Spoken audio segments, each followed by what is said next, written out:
Hey Lane, nice job here. Yeah, I totally understand about having to change something based on feedback.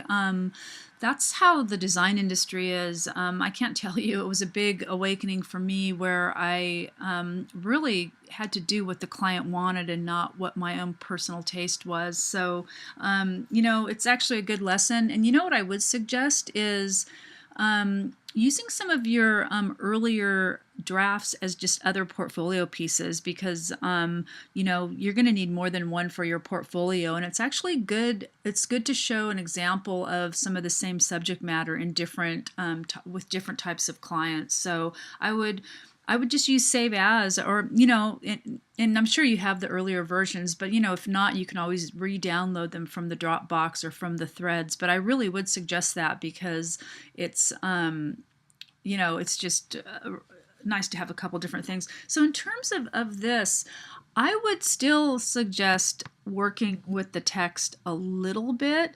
Where is it? So you still have it on one layer.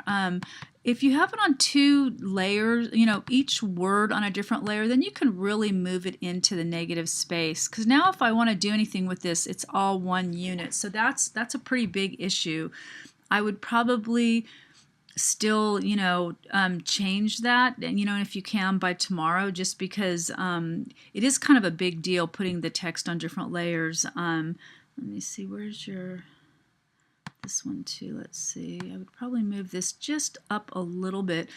Centering is really not necessary with this one, and even over here.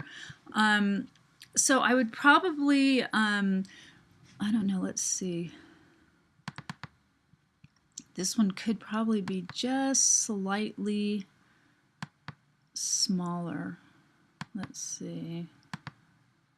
And it's still legible because, okay, what you want, you're looking for visual hierarchy. The most important thing should stand out first, and you can still see that this is really, really legible. What I really would do though is move these closer together so they're up in that negative space here.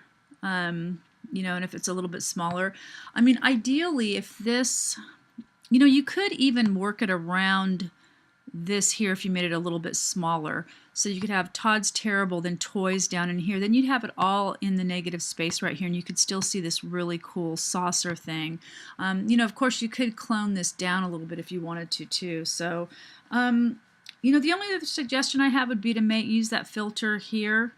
On the screen, which I think I already showed you. You just copy this and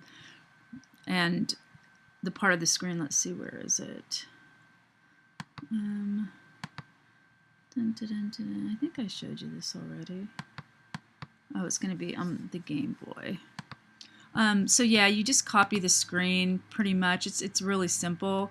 Where's that? Polygonal lasso. Oops.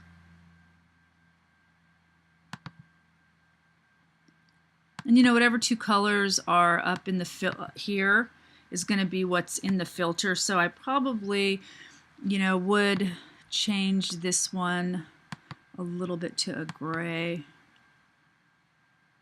even lighter.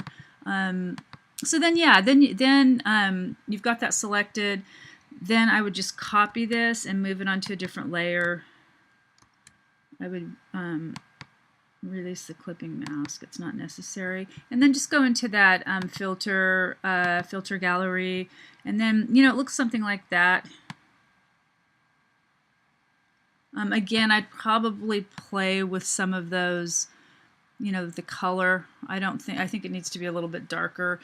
But then you just get a different kind of effect here that probably would add a little bit more emphasis, even though I don't kind of like that light green. It adds a lot of a big focal point. Okay, so I hope you enjoyed the class. This has been a really great caricature to see come to life. I think it looks really cool, and I think you have a really nice portfolio piece. I would still, though, continue working with this text. Okay.